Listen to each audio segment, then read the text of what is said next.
प्यारे दर्शकों, please video को 500 लाइक और कमेंट जरूर करें। देखते हैं इस बार हमें कितने लाइक्स मिलते हैं। प्लीज सब्सक्राइब करें। Thank you so much. Chapter 2211 पूरा राष्ट्र। झंग यी की आंखें गंभीर हो गई। क्या ये भी फेथ की पावर रखता है?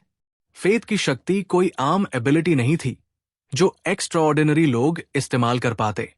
इसे हासिल करना बहुत मुश्किल था। इसके लिए बड़ी संख्या में बिलीवर्स चाहिए होते थे और लंबे समय तक सच्चा विश्वास किसी एक व्यक्ति पर होना चाहिए ताकि सभी जीवों की शक्ति उसके ऊपर इकट्ठा हो सके। लेकिन झंग यी को साफ याद था कि 6 सिल्वर आर्मोर्ड जनरलों ने कहा था कि वुलुयन एम्पायर में टेलीकिनेसिस जैसी कोई चीज मौजूद ही नहीं है, क्योंकि टेलीकिनेसिस के नुकसान इतने बड़े थे कि उच्च सभ्यताएं लगभग कभी इसका इस्तेमाल नहीं करती थी। कुछ ही देर में झंग यी को जवाब मिल गया। उसे लू केरन से एक संदेश मिला। ब्रदर, वुलुयन एम्पायर का एनर्जी शील्ड अचानक गायब हो गया। झंग यी एक पल के लिए स्तब्ध रह गया। वुलुयन एम्पायर का iron curtain of the sky उसकी सबसे अहम रक्षा प्रणाली थी। ये एक इंटीग्रेटेड ऑफेंसिव और डिफेंसिव वेपन था। इसकी डिफेंस न सिर्फ बेहद मजबूत थी, बल्कि ये हर कोने से लेजर कैनन्स भी दाग सकता था। बाहरी हो या अंदरूनी दुश्मन, ये बिना किसी अंधे कोने के हमला कर सकता था। इसी वजह से झंग यी ने इससे लड़ने के लिए 2 एक्स्ट्रा सुपर बैटलशिप्स बनवाए थे, चाहे कितनी भी कीमत चुकानी पड़े। अगर मैकेनिकल सिविलाइजेशन की हाईटेक मदद न होती तो झंग यी को और तरीके सोचने पड़ते और कहीं ज्यादा ऊर्जा खर्च करनी पड़ती इस पहली डिफेंस लाइन को तोड़ने के लिए। भले ही वे वुलुयन एम्पायर की टेरिटरी में दाखिल हो जाते, फिर भी इस शक्तिशाली डिफेंस नेटवर्क की वजह से बहुत सी फौजें गंवानी पड़ती। लेकिन ये चीज अचानक गायब कैसे हो गई? लू केरन की आवाज में भी हैरानी थी। 3 सुपर बैटलशिप्स की एनर्जी इतनी नहीं थी कि iron curtain of the sky को पूरी तरह नष्ट कर दे। ये वाकई एक एक्सीडेंट था।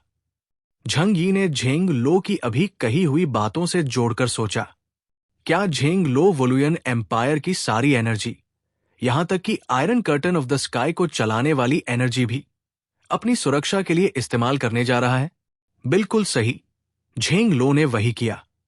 एम्पायर के बीचों बीच आयरन कर्टन कंट्रोल सेंटर से एक बेहद डरावनी एनर्जी आसमान की ओर उठी।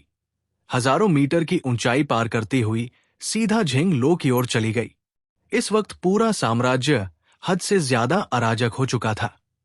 Iron curtain of the sky की सुरक्षा हटने के बाद हुएक्सू नेशनल कोलिशन फोर्सेस और भी बेखौफ हो गए।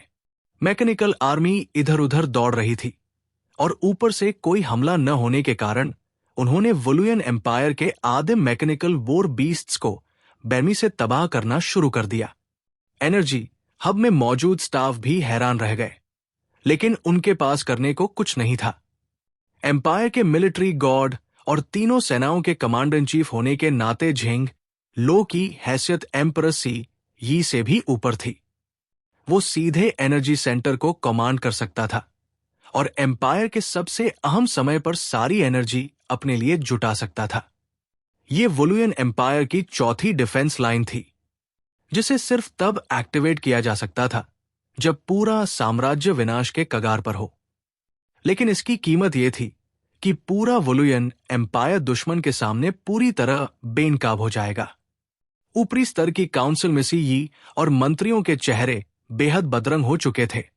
लिजर्डमैन के लिए अपनी त्वचा का रंग बदलना आसान नहीं था, लेकिन फीका पड़ना मुमकिन था। यहां तक कि ग्रैंड मार्शल भी। एक अधिकारी ने धीमी आवाज में आधा कहा और फिर चुप हो गया। अब तक अजेय मार्शल झेंग लो हर दुश्मन से आराम से निपटता था, लेकिन आज वो नंगे और बेबस हाल में लड़ रहा था और उसे iron curtain of the sky की एनर्जी तक बुलानी पड़ गई। सीई का दाहिना हाथ बाई उंगली की एंशिएंट रिंग को तेजी से घुमा रहा था। तनाव के कारण हाथ की नसें उभर आई थी। सबकी नजरें उसी पर थी। उनमें से कई रॉयल फैमिली के कोर सदस्य थे, उसके भाई और चाचा भी। इसीलिए वे सेल्फ ऑर्गेनाइजिंग सिस्टम की दास्तान भी जानते थे। सबका दिल गले में अटक गया था। मौत का सामना करते हुए कितने लोग डरेंगे नहीं? साधारण नागरिकों के लिए तो बस इतना ही था कि वो समाज के पेंचपुर्जों की तरह जी रहे थे। मरने पर उन्हें कुछ खास खोना नहीं था। लेकिन इन ताकतवर लोगों के लिए मामला अलग था। उनके पास सर्वोच्च शक्ति थी। सबसे खूबसूरत मादा लिजर्डमैन हजारों लोगों के ऊपर खड़ी हो सकती थी। इसीलिए वे मौत से कांप रहे थे। महाराज, कृपया चिंता मत कीजिए, अभी हम हारे नहीं हैं। फाइनेंस मिनिस्टर घबराकर खड़ा हुआ और जोर से बोला, एनर्जी हब की शक्ति से ग्रैंड मार्शल और भी शक्तिशाली हो जाएगा। वो जरूर दुश्मन को हरा देगा। हाँ हाँ महाराज, हमारे ग्रैंड मार्शल पर भरोसा रखिए और उन सैनिकों पर भी जो आगे की पंक्ति में हमारी रक्षा कर रहे हैं। हमारे पास अभी भी 20 मिलियन से ज्यादा सब्जेक्ट्स हैं। वे हमारी सबसे मजबूत ढाल बन सकते हैं और हमें पर्याप्त समय दिला सकते हैं। सबकी बातों के बीच सीई ने अंगूठी घुमाना रोक दिया। चिंता मत करो, मैं वो काम तभी करूंगा जब और कोई रास्ता न बचे। हालांकि उसने ऐसा कहा, लेकिन उसकी उंगली अंगूठी से हटी नहीं। अगर आखिरी वक्त आया तो वो बिना झिझके आदेश देगा। सरेंडर करना किसी हालत में मुमकिन नहीं था। दुश्मन जो अलग नस्ल का है, उसके हाथों में पड़ना मौत से भी बदतर होगा। उसे हल्का हल्का याद था कि वुलुयन एम्पायर के इतिहास में कई बार फॉरेन रेसेस से युद्ध दर्ज है। कभी वे इन्वेडेड हुए और कई बार उन्होंने खुद दूसरों पर आक्रमण किया। हर जीत के बाद वे उन नस्लों के बचे हुए लोगों को पकड़ते थे। कुछ को चिड़ियाघरों में प्रदर्शन के लिए ठूंस देते, कुछ को लैबोरेटरीज में एनाटॉमिकल रिसर्च के लिए छोड़ देते और कुछ को उनके स्वादिष्ट मांस की वजह से सीधे पालतू जानवर की तरह पालते। यही वजह थी कि वे जानते थे सरेंडर करना कितना मूर्खतापूर्ण होगा। जो मेरी नस्ल का नहीं, उसका दिल अलग होगा और इसका नतीजा सिर्फ जीवन या मृत्यु होता है। इसी समय सेंट्रल अर्बन एरिया में, भले ही सेंट्रल अर्बन एरिया पर सीधा हमला नहीं हुआ था, लेकिन चारों ओर से युद्ध की आग, मैकेनिकल टकराव और हथियारों की गड़गड़ाहट सुनाई दे रही थी। वहां भी हालात बेहद अराजक थे। सेंट्रल सिटी के बहुत से लोग भागकर बीच के और गहरे इलाकों में शरण ले रहे थे।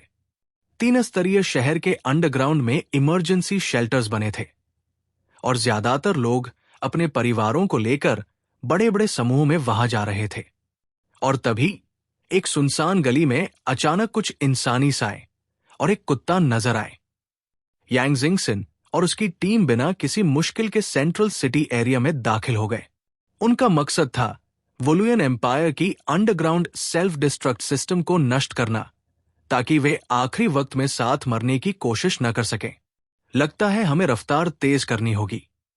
प्रोफेसर डा विंसी ने यांग जिंगसिन की ओर देखा और ठंडी आवाज में कहा, मौजूदा स्पीड के हिसाब से कॉलिशन फोर्सेस ज्यादा से ज्यादा 3 घंटे में सेंट्रल एरिया तक पहुंच जाएंगे। उस वक्त वुलुयन एम्पायर शायद सब कुछ उड़ा देगा। हमें बेहतर होगा कि हम 2 घंटे में उसका कंट्रोल सिस्टम ढूंढकर डिसमेंटल कर लें। यह बहुत झंझट वाला काम है। प्रोफेसर डा विंसी ने गंभीरता से कहा, इस सिस्टम में जरूर टॉप सीक्रेट डिफेंसेस और कई परतों वाली सिक्योरिटी होगी। भले ही हम कुछ सेल्फ डिस्ट्रक्ट नोड्स ढूंढ लें, लेकिन उन्हें इतनी जल्दी पूरी तरह डिसमेंटल करना बहुत मुश्किल होगा। चैप्टर 2212 मितिर। प्रोफेसर डा विंसी की बात सुनने के बाद यांग जिंगसिन हल्का मुस्कराई। किसने कहा कि मैं वो नोड्स एक एक करके डिसमेंटल करने वाली हूं? प्रोफेसर डा विंसी की आंखें सिकुड़ गई। तो तुम्हारा मतलब क्या है? यांग जिंगसिन बोली। एक ऐसा सिस्टम जो पूरे वुलुयन एम्पायर को नष्ट कर सकता है, उसे सिर्फ वही नियंत्रित कर सकता है जिसके पास सबसे ऊंची अथॉरिटी है, यानी वुलुयन एम्पायर का एम्परर। इसलिए हमें बस उसे कंट्रोल करना है, तब ये मुसीबत अपने आप सुलझ जाएगी। उसने सिर उठाकर सेंट्रल सिटी की परत दर परत बनी इमारतों की ओर देखा। दूर इंपीरियल सिटी थी, जहां वो बेहद ऊंचे इमारतों का समूह खड़ा था। यही इंपीरियल पैलेस था। लिजर्डमैन का महल इंसानों को एक विशाल पहाड़ जैसा लगता था। मुझे चाहिए कि तुम मुझे वहां तक पहुंचने में मदद करो, और उसके बाद मैं हालात पर काबू पा लूंगी। और हमारी इंटेलिजेंस के अनुसार वहां कम से कम एक बिशप लेवल की मौजूदगी है। उसने गंभीरता से प्रोफेसर डा विंसी और ब्रायन की ओर देखा। अगर तुम दोनों उसे रोक पाओ तो काफी होगा। ये काम असल में हो तू को करना चाहिए था, क्योंकि झंग यी के आसपास बिशप लेवल का कोई एलियन नहीं था। लेकिन डा विंसी और ब्रायन की मौजूदगी ने एक बेहतर विकल्प दे दिया था, क्योंकि इन दोनों की एबिलिटीज लिजर्डमैन बिशप से निपटने के लिए ज्यादा उपयुक्त थीं। प्रोफेसर डा विंसी कुछ देर चुप रहा, फिर अपनी सफेद कोट के अंदर से हाथ डालकर एक ऐसा पिस्तौल निकाला जो थोड़ा खिलौने जैसा लग रहा था। ठीक है, अब जब हम यहां हैं तो हमें कुछ करना ही होगा, है ना? ब्रायन का चेहरा चिड़चिड़ा था। उसे लड़ाई में खास दिलचस्पी नहीं थी। वो तो ज्यादा फॉरेन लैंग्वेजेस सीखने में दिलचस्पी रखता था। लेकिन वही बात थी, जब यहां है तो करना ही पड़ेगा। चलो जल्दी निपटा लें। मुझे तो बस घर जाकर आराम करना है। टीम में कुल 5 लोग थे। इन दोनों और कुत्ते के अलावा यांग जिंगसिन के साथ 2 और ताकतवर साथी थे। 9 हेवेंस मिस्टीरियस लेडी लाइंग युए और साउथ वेस्ट रीजन की फीमेल वॉरियर स्नो मैत्रे बैम। 5 अदृश्य अवस्था में थे, और ऐसे हालात में उनकी घुसपैठ पर ध्यान देना लगभग नामुमकिन था। यांग जिंगसिन पहले ही सबको बैटल प्लान बता चुकी थी, इसलिए ज्यादा चर्चा की जरूरत नहीं थी। सब धीरे धीरे पैलेस की ओर बढ़ने लगे। फ्रंट बैटलफील्ड पर लगातार बुरी खबरें आ रही थी। सबसे आगे वुलुयन एम्पायर के लिजर्डमैन सैनिक और मैकेनिकल वॉर बीस्ट्स थे, जो हुएक्सू किंगडम के एलियन कॉलिशन और मैकेनिकल लीजन से लड़ रहे थे। नतीजा लगभग तय था। घायल लिजर्डमैन सैनिक और टेक्नोलॉजिकल स्तर पर बेहद पिछड़े मैकेनिकल वॉर बीस्ट्स एक एक करके ढेर हो रहे थे। कॉम्बैट लॉस रेशियो पूरे 1 से 20 तक पहुंच गया था।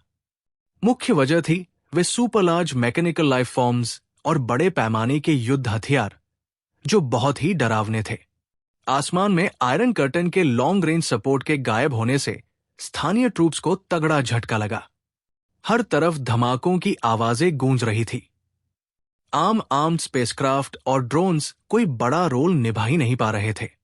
जब वे super large mechanical life forms का सामना करते तो ऐसा लगता जैसे मच्छरों का झुंड किसी हाथी से उलझ रहा हो। लेकिन super large mechanical life forms उन्हें इतनी आसानी से क्यों छोड़ते? लू केरन ने उनमें पहले ही बदलाव किए थे, और अब वे फायरिंग मजल से ढके हुए थे। लेजर वेपन्स छोटे एयरक्राफ्ट्स को लॉक करके सीधे गिरा देती थी। इसके अलावा एक्सायो लाई, जो एक वॉर टाइप एलियन था, उसकी मौजूदगी से मैकेनिकल लीजन की ताकत कई गुना बढ़ चुकी थी। लिजर्डमैन सेना की लाशें जमीन पर बिखरी पड़ी थी, और वे लगातार पीछे हट रहे थे। कुछ ही घंटों में बैटल लाइन सैकड़ों किलोमीटर पीछे धकेल दी गई। अगर और पीछे हटना पड़ा तो उन्हें सड़कों में उतरकर स्ट्रीट फाइटिंग करनी पड़ेगी। आसमान के ऊपर लंबे भूरे बालों वाली एक फीमेल लिजर्डमैन ये सब देख रही थी, और आखिरकार खुद को रोक नहीं पाई। ये साउथ सिटी मिलिट्री डिस्ट्रिक्ट की डेप्यूटी कमांडर मितिर थी। उसने अपने हाथ फैलाए, आंखों से चकाचौंध सफेद रोशनी फूटी, और उसके लंबे भूरे बाल हवा में लहराने लगे। बूम! बैटलफील्ड के ऊपर का आसमान अचानक काले बादलों से ढक गया, और तूफानी हवाएं पूरे गगन में गूंजने लगी। काले बादल लगातार फैलते गए, और धीरे धीरे सैकड़ों किलोमीटर के दायरे का एक विशाल क्लाउड क्लस्टर बन गया। ये खौफनाक एस्ट्रोनॉमिकल फेनोमेनन देखकर युद्ध में दोनों तरफ के लोग आसमान की ओर देखने पर मजबूर हो गए। लिजर्डमैन सेना ये दृश्य देखकर चौंक गई और फिर खुशी से चिल्लाई, ये लॉर्ड मितिर है। लॉर्ड मितिर ने हमला शुरू कर दिया। अगर कोई और सिल्वर आर्मोर्ड जनरल हमला करता तो शायद वे इतने खुश न होते, लेकिन मितिर अलग थी। उसकी एबिलिटी बैटलफील्ड पर किसी और जनरल से कहीं ज्यादा असर डाल सकती थी। ह्यूमन कॉलिशन ने भी आसमान में हुए इस बदलाव को नोटिस किया, और सब ऊपर देखने लगे। जल्दी ही उन्होंने एक बेहद डरावना दृश्य देखा। भले ही वे एक विशाल अंडरग्राउंड वर्ल्ड में थे, फिर भी उन्होंने टाइफून जैसी भयानक खगोलीय घटना देखी, जैसे आसमान में काले बादलों से एक बेहद विशाल काला जायरोस्कोप बना हो और जमीन की ओर गिर रहा हो। पहले अनुमान में ही जायंट टाइफून का कवरेज दर्जनों किलोमीटर का निकला। वो सीधा हुएक्सू नेशनल कोलिशन फोर्सेस के कैंप पर गिरा। कई मैकेनिकल लाइफ फॉर्म्स सीधे हवा में उछाल दिए गए। उन्होंने अपने फ्लेम थ्रस्टर्स एक्टिवेट किए, बचने की कोशिश की, लेकिन वो निकल ही नहीं पाए। विशाल टाइफून ने हजारों मैकेनिकल लाइफ फॉर्म्स को एक ही पल में लपेट लिया और भारी संख्या में ह्यूमन सोल्जर्स हवा के दबाव से फटकर मर गए। टाइफून तेजी से ह्यूमन कोलिशन की ओर बहता गया। उसकी शक्ति इतनी भयानक थी कि लोगों के दिल दहल गए। वुलुयन एम्पायर की सेना खुशी से चिल्लाई, ये लॉर्ड मितिर का हमला है। वो सच में गॉडेस ऑफ वॉर कहलाने लायक है। ये हालात उन्हीं के लिए बने हैं। मितिर के एक कदम ने बैटलफील्ड का पूरा पलड़ा बदल दिया। एक ब्लैक चैरियट लेवल म्यूटेंट, खासकर स्ट्रैटेजिक म्यूटेंट, का बैटलफील्ड पर असर बेहद भयानक होता है। ह्यूमन कोलिशन को एक ही झटके में भारी नुकसान झेलना पड़ा। बड़ी संख्या में एलियंस मारे गए और मैकेनिकल लाइफ फॉर्म्स नष्ट हो गए। लेकिन ये असर ज्यादा देर तक नहीं रहा, क्योंकि जल्द ही मितिर ने सामने वाले आसमान से एक भयानक ड्रैगन रोज सुनी। उसने आंखें हल्की खोली और देखा कि एक विशाल ड्रैगन आसमान से नीचे की ओर झपट रहा था। गौर से देखने पर पता चला कि वो असली ड्रैगन नहीं, बल्कि एक विशाल टॉर्नेडो था। काला और मोटा टॉर्नेडो जबरदस्त ताकत से नीचे गिर रहा था।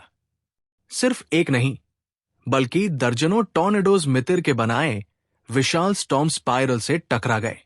बूम, हू, तूफानों की टक्कर से भयंकर हवाएं पूरे बैटलफील्ड में फैल गई। यहां तक कि पास के शहर तक असर पहुंच गया। हर तरफ अफरातफरी मच गई। इमारतों के खंडहर उड़ने लगे और लिजर्डमैन भी कचरे की थैलियों की तरह हवा में उछल गए।